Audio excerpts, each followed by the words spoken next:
Hello दोस्तों, welcome back to my channel. मैं हूं आपकी दोस्त और लेकर के आ गई हूं आपके लिए एक नई जानकारी। तो दोस्तों, किस जानकारी के साथ मैं आई हूं मैं आपको बता देती हूं। अभी कुछ दिन पहले 5 से 6 दिन पहले एक नया आदेश जारी हुआ था। 1278 पदों पे 1278 पद जो थे मनरेगा के तहत जिसमें भर्ती की जा रही थी, वो पद को निरस्त कर दिया गया है दोस्तों। और क्यों निरस्त किया गया है, ये सारी जानकारी आपको मैं इस वीडियो के माध्यम से दूंगी। तो दोस्तों, आप ये देख सकते हैं कि मैंने जिस पेपर की न्यूज़पेपर में ये जानकारी आई थी, मैंने उसकी कटिंग भी आपके साथ शेयर कर दी है। उसके पहले अगर आपने मेरे चैनल को ज़्यादा से ज़्यादा लाइक नहीं किया, शेयर नहीं किया है, सब्सक्राइब नहीं किया है, तो दोस्तों कर दीजिए, क्योंकि मैं रोज़ ही आपके पास साथ एक नई जानकारी के साथ आती हूँ। और आपके ग्राम सभा या ग्राम पंचायत से जुड़ी हुई जितनी भी जानकारी होंगी, वो सारी चीज़ें मैं इस चैनल के माध्यम से आपसे शेयर करती हूँ। तो कृपया करके आप मेरे इस चैनल को ज़्यादा से ज़्यादा लाइक करें, शेयर करें और सब्सक्राइब करना बिल्कुल भी ना भूलें। तो दोस्तों, आइए चलिए शुरू करते हैं कि ये भर्ती प्रक्रिया क्यों निरस्त की गई है, इसकी जानकारी मैं आपको दे देती हूँ। तो देखिए दोस्तों, जो पहले मैं कुछ बता देती हूँ कि इसके पहले आपका क्या था, उसके बाद मैं इसको शुरू करती हूँ। तो देखिए दोस्तों, 9 अगस्त को सेवा योजन के कार्यालय पे जो सेवा योजन का जो एप्लीकेशन था उस पे 12 बजे आवेदन करना था। और उसमें पहले आओ पहले पाओ की जो तहत ये भर्ती हो रही थी कि इस पे जो लोग जितना जल्दी आवेदन करेंगे उनका प्रमाणित होने के लिए विभाग को भेज दिया जाएगा और उनका चयन कर लिया जाएगा। लेकिन इस पद को अब निरस्त कर दिया गया है और इसकी जानकारी आज हमें प्राप्त हुई है, तो हम आपके साथ भी इसको शेयर करना चाहते हैं दोस्तों। तो देखिए, राज्य सरकार ने महात्मा गांधी राष्ट्रीय ग्रामीण रोजगार गारंटी योजना मनरेगा के तहत जो 1278 पद आए थे, उस पे होने वाली भर्ती प्रक्रिया में गड़बड़ी की शिकायत के बाद इसे निरस्त कर दिया गया है। और भर्ती की जो प्रक्रिया है, अब नए सिरे से विज्ञापन निकाल करके इसका आवेदन लिया जाएगा और इस पे लिखित परीक्षा भी होगी और आपको साथ साथ इंटरव्यू भी देना होगा दोस्तों। तो देखिए, ये बिल्कुल ही हटा करके इसमें आपको रिटन एग्जाम और इंटरव्यू दोनों के बाद ही आपका चयन किया जाएगा। और इसकी जो जानकारी है, ये अपर मुख्य सचिव ग्राम विकास विभाग के मनोज कुमार जी ने मंगलवार को आदेश जारी करके इसकी जानकारी दी है।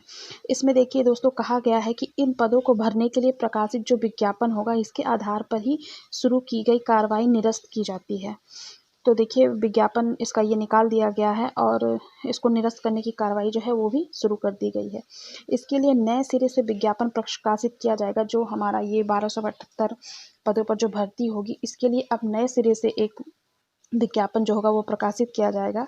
इसमें लिखित परीक्षा और ज़रूरत के अनुसार साक्षात्कार के माध्यम से चयन करने के लिए सक्षम एजेंसी के जरिए आगे की कार्रवाई की जाएगी। देखिए, किसी एजेंसी के द्वारा आगे जो इंटरव्यू होगा और लिखित परीक्षा होगी, वो उसके माध्यम से की जाएगी।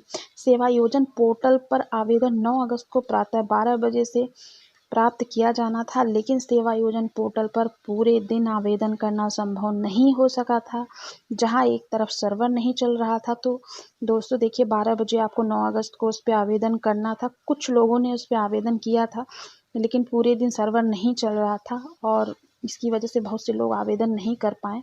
तो वहीं दूसरी तरफ अतिरिक्त कार्यक्रम अधिकारी के आवेदन आवश्यक संख्या में अपलोड भी हो गए। इस मामले में यह भी जानकारी उपलब्ध कराई गई है कि अतिरिक्त कार्यक्रम अधिकारी के आवेदन किस कंप्यूटर आईपी से और किस समय अपलोड किया गया है। इन रिक्तियों को भरे जाने के संबंध में यह व्यवस्था की गई है कि फर्स्ट कम फर्स्ट सर्व।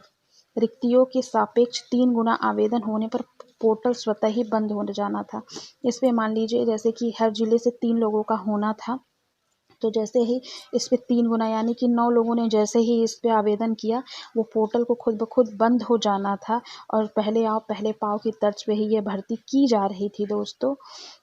तो फर्स्ट कम फर्स्ट सर्व चयन से तैनाती के लिए जो ये बिल्कुल औचित्य पूर्ण और तर्कपूर्ण नहीं था, बिल्कुल भी ये तर्कपूर्ण नहीं था। इस वजह से इस आवेदन को निरस्त किया गया है और सेवा योजन पोर्टल पर रिक्तियों के 3 गुना आवेदन प्राप्त होते ही पोर्टल बंद हो जाना था।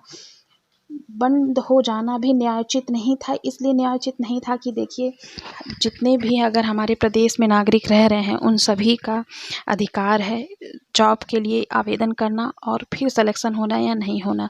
ऐसा नहीं है कि 8 से 9 लोगों ने भरा और उसके बाद से पोर्टल को बंद कर दिया जाए, ये बिल्कुल ही गलत था। इस वजह से भी इसको निरस्त किया गया है, क्योंकि देखिए हर नागरिक को समान अवसर जो होना चाहिए वो प्रदान किया जाना चाहिए। इसी के तहत इस योजना को, जो ये आवेदन था, इसको निरस्त कर दिया गया है। और आने वाला जो भर्ती होगी उसको अब लिखित परीक्षा, पहले हमें आवेदन करना होगा, विज्ञप्ति निकलेगी, फिर आवेदन करना होगा। आवेदन करने के बाद हमारी लिखित परीक्षा होगी और फिर उसके बाद हमारा इंटरव्यू होगा। बिल्कुल हर चीज़ साफ़ सुथरे तरीके से की जाएगी दोस्तों। तो आप लोग तैयार रहिए, जैसे ही इसकी विज्ञप्ति आती है इसको भरिए और एग्ज़ाम दे करके इसका पद प्राप्त करिए। चलिए दोस्तों, अगर आपने मेरे चैनल को लाइक नहीं किया, शेयर नहीं किया, सब्सक्राइब नहीं है तो कर लीजिए दोस्तों। चलिए, इसके बाद मैं एक नई जानकारी के साथ आपसे फिर मिलती हूँ और उम्मीद करती हूँ कि आपको आज मेरी दी हुई जानकारी अच्छी लगी होगी।